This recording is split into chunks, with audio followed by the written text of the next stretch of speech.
So, mitosis in eukaryotes. Note that this works differently if we're talking about prokaryotes. We're talking about stuff like bacteria.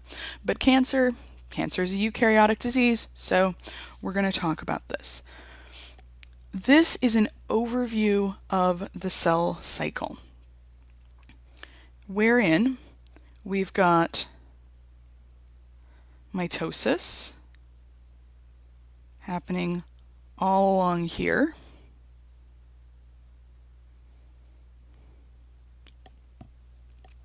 Cytokinesis, cyto meaning cell, C-Y-T-O meaning cell, kinesis referring to movement. So cytokinesis is the cell division. And then the rest of interphase, G1S, G2, along here. This is actually drawn pretty out of scale. Mitosis is extremely short in the cell's life cycle, but a lot of stuff does happen, and we're going to go through that a little bit. Now note, S phase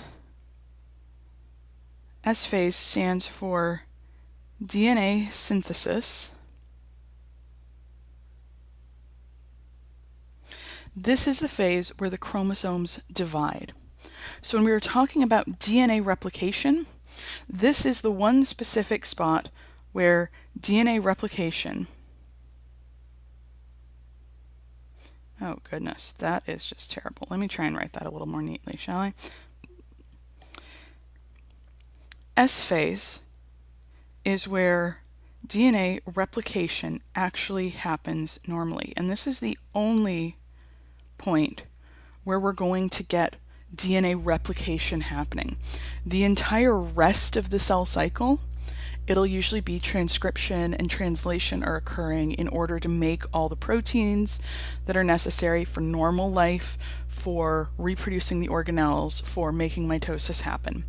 But during the S phase, it's going to be DNA replication. In fact, transcription and translation usually shut down so that DNA replication can happen more cleanly. So the cell during G1 grows. During S phase, it replicates its DNA. During G2, it grows. And then during mitosis, it does a lot of interesting and rather complicated stuff in order to get those now doubled chromosomes separated neatly, completely, and correctly.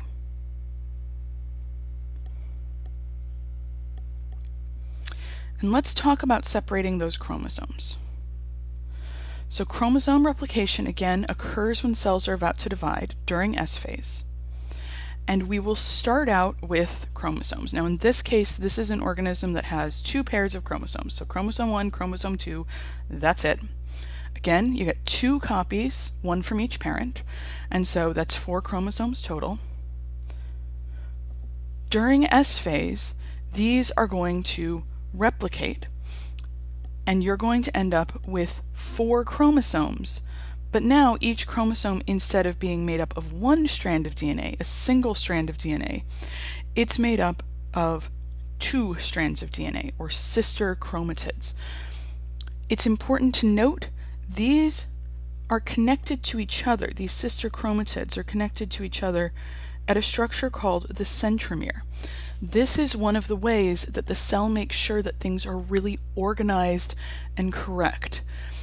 It's much easier to separate everything nicely, neatly, and equitably if you have these packages that you're splitting in half instead of sort of scrambling around and trying to double, triple, quadruple check.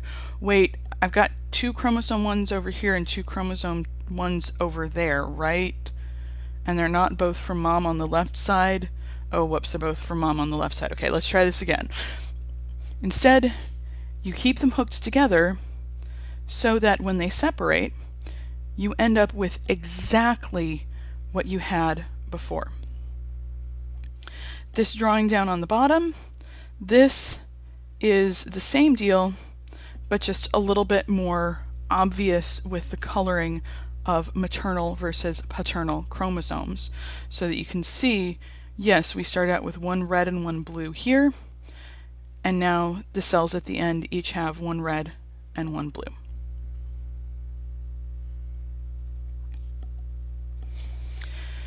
Now, if you remember back to the last set of bits when we were talking about DNA replication, I mentioned one cell that's too small for you to see has at least a meter of DNA in it.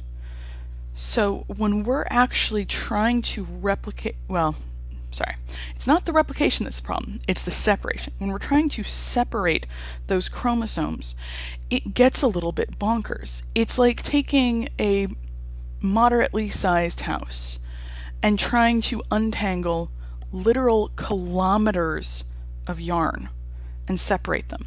You're not going to be able to separate them by pulling them to opposite sides of the house. There's just not enough room. So what the cell does in order to make this happen is lots and lots and lots and lots and lots of packing. The strand of DNA in one up here wraps around histones. And then that beads on a string sort of look of the DNA wrapped around histones, that's going to wrap into what's called a supercoil.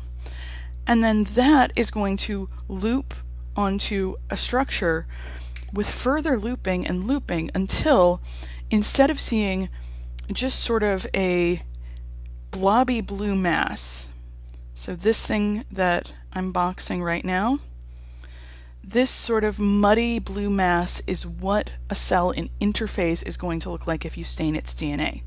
There's no visible strands, there's no obvious this is one chromosome, this is another, because everything is just sort of gooshed out like a bowl of noodles.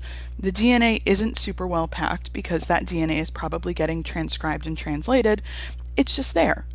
And hey, during normal cell cycle, it's not really a problem.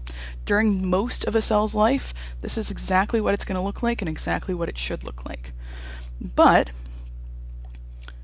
the process of packing is a process to actually get from that sort of squishy bowl of noodles to what we've got here in the middle of the top, where there are these sort of sausagey looking structures that are the chromosomes. So that you're seeing there, that sausagey structure, that is one single strand of DNA that has been wound and wound and looped and looped and compacted until it is this discrete singular entity. Up here in the middle, this is what a cell looks like during metaphase. Up here on the right, this is what a cell looks like during end of anaphase, beginning of telophase. But I'm getting ahead of myself a little bit here. What are the actual events that are happening? So one of the acronyms that people, or mnemonics, that people like to use to remember the events of mitosis is I pee mainly at toilets. It's a little gross, but you're probably going to remember it. And that's what a lot of these mnemonics are about. They're kind of weird or kind of gross and make you a little bit more likely to remember what's actually going on. So the I is interphase. This is the phase between cycles of mitosis. What happens during interphase? Everything except mitosis. Interphase is normal cell life. Interphase is growing and getting ready to divide. Interphase is DNA synthesis. PMAT, prophase, metaphase, anaphase, telophase. These are the parts of mitosis. Prophase, pro meaning before. Prophase is when the chromosomes are getting all coiled up and ready to go. So this top left is sort of the prophase, part of the cell cycle. Prophase is all about getting those chromosomes coiled and packed and ready to go. And while we're at it, the nuclear envelope is getting sort of packed away for later. Rather than just doing this process in the living room, we're going to use the whole dang house to get this process done, and we're taking down the walls so we've got more space to do it. Some of the metaphors get a little bit ridiculous, but hey, you do what you can.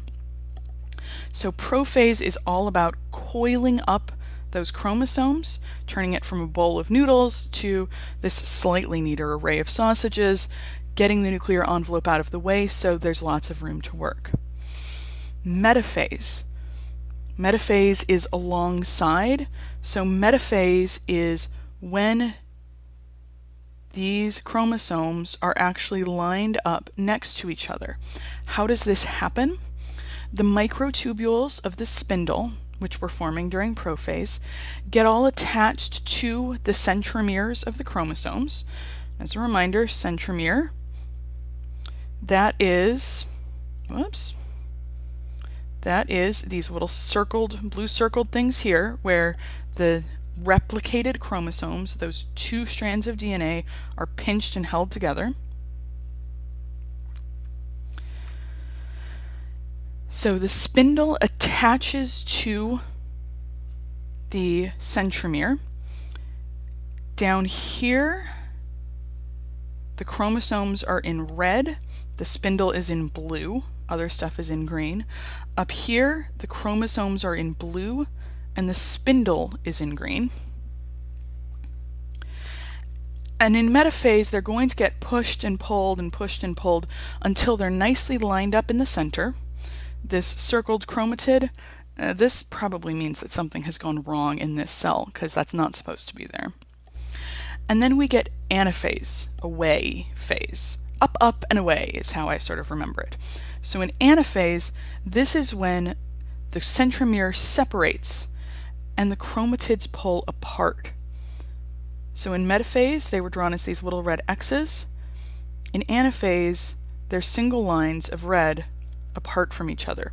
The centromere has separated. We now have separate chromatids pulling apart from each other because the spindle is pulling them away from each other.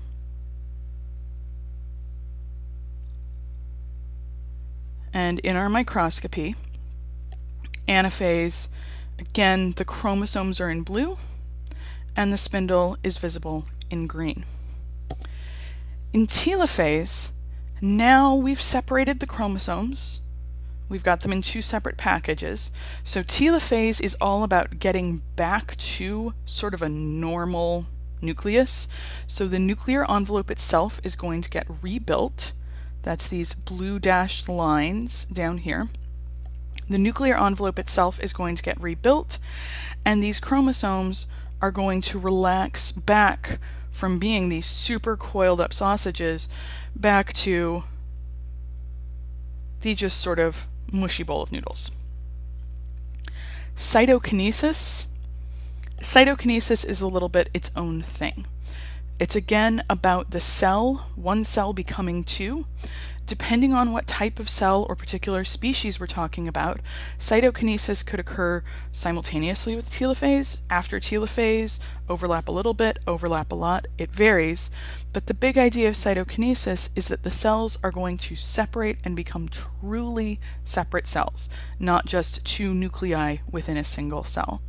In our cells, like with all animal cells, they do this by literally pinching in half and coming apart.